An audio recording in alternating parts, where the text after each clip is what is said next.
Bits of cities. Okay, I had to download this from an archived HTML article. And so that's why some of the pictures are gone. This is from a from the University of Hawaii, Manoa. And it's kind of like a semi-study, kind of essay of sorts, an academic essay into some of the stuff that was happening around the time that we're looking at, that we're now closing off. And now we're going to start pulling this thread on the utopian visions and social power in place-based and electronic communities. So what the hell is this? In the 19th century, when industrial cities spewed smoke and ash over cramped city dwellings, middle-class visionaries dreamed of green country towns with easy commute to city businesses. 15-minute cities, anyone? Working class visionaries dreamed of a communal social order that would reward them fairly for their labor and shelter them in old age. In the 1960s, when suburban life was widely, even if inaccurately portrayed as dull sameness, middle-class utopians dreamed of a place where they could discover their own identities, get back to nature, and live in peace with like-minded others. In the late 20th century, when information-enhanced corporate competitiveness in a globalized economy threatens to increase the gap between rich and poor and obliterate the middle class, and when place-based community life is eroding, some visionaries advance utopian dreams of a new world. Cyberspace, where people can organize online systems to support democracy, empower work, and enrich human relationships. We draw upon a rich history of Californian utopian community experiments to provide an experiential base for better understanding the possibilities of social life in cyberspace. As it so happens, in the 19th century, California was the site of a few dozen diverse utopian political experiments. These old utopian communities were organized through diverse forms such as socialist and Fourierist. Life in these communities usually entailed hard work and simple living. They were relatively frugal and isolated from the conveniences of late 19th century. And so it continues. You can kind of see the types of, you can imagine the utopian societies that they wanted to create. The Summer of Love in 1967 brought thousands of young people to San Francisco. Soon, Haight-Ashbury hippie subculture and associated venues, such as the Fillmore Auditorium, became cultural icons that were sometimes cherished and often despised elsewhere in North America. In this period, North California residents and immigrants established many small intentional communities. So they would take a plot of land, maybe like what was it? Chop? Was it Chop? Was it Chat? I can't remember what it was. And so they would just create their own communities and they would just section it off and go, yeah, this is ours now. We're going to do our own thing. Okay. So they tried this in a number of different ways. And ultimately, they kind of failed. Now, what's interesting, others envision an Electro Irvine or an online Disneyland, a technologically enhanced version of the planned communities and theme parks that dominate Orange County, California. Among them, they variously describe cyberspace as a place where democracy can prevail, where individuals can achieve full expression, or as a place where streamlined distribution efficiencies can be achieved, middlemen can be eliminated, and direct communication can take place. The motivating themes of these discussions echo the sentiments of early and utopian quests. And like those earlier visions, they spring from, and strongly depend upon social and commercial contexts in the physical world.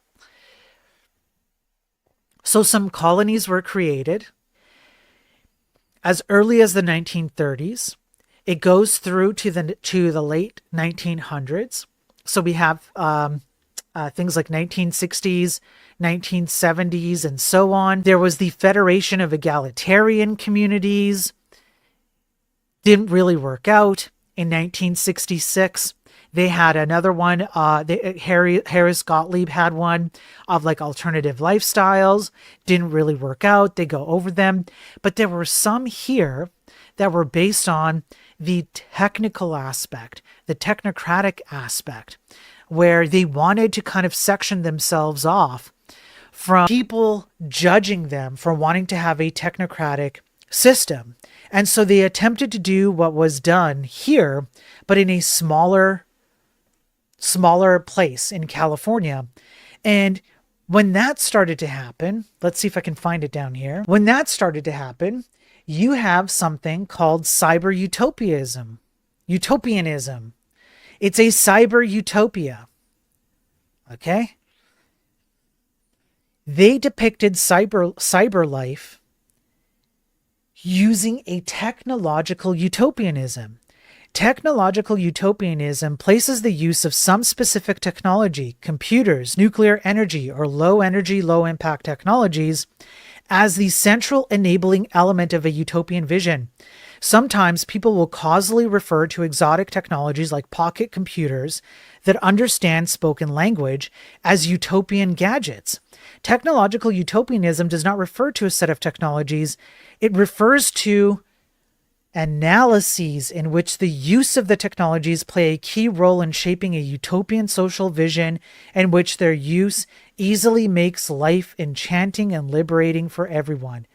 Technocracy. So as they continue this cyber utopia kind of world, okay, they start to flesh it out, the ideas, what it would mean, everyday media, how people would have relationships in the cyber utopia, how would technological gadgets play out. And then here, there's an enthusiastic rendition of the digital breakfast. If your refrigerator notices you're out of milk, it can ask your car to remind you to pick up some on your way home. Appliances today have all too little computing. A toaster should not be able to burn toast. It should be able to talk to other appliances. It should really be quite simple to brand your toast in the morning with the closing price of your favorite stock. But first, the toaster needs to be connected to the news. As early as 1995, this concept of Internet of Things and tracking your data and integrating everything, all of this stuff, the 1984 verse Brave New World, all of it starts to show up in Silicon Valley in big ways. And the idea of the cyber utopia starts to pop up. And next thing you know, people start talking about creating their own little communities, which they attempt to create. Okay, right here. So this guy, Jacques Fresco, was part of the technocratic movement. And you can see that here we have a utopia, a cyber utopia, as part of the Venus Project. And the Venus Project exists today. And the concept here is, as you can see in the pictures, here's some concept. Favors scientific method as a source of explanation, relies on engineering, coordinates people to transcend national borders, yada, yada, yada. All the stuff we hear with technocracy, all of that stuff. A world without artificial scarcity, yada, yada. And it's this kind of, it's this kind of society, if you look at it here, it's its own cyber utopia. That's what these people are hoping for. And here, Jacques Fresco, the founder himself, states that he is part of the technocratic movement. I wonder if I can do closed captioning here and I can't find it, but it's in here. It's in this video. He says that he was in the technocratic movement when right at the beginning, talking about the past. I was a member of technocracy. Okay, and they said they had blueprints for the future, but when I asked for those blueprints, I never saw them, and everything was kind of murky and blah, blah, blah, blah, blah. They only had a rough outline. And so here I am with the Venus Project, creating my cyber utopia.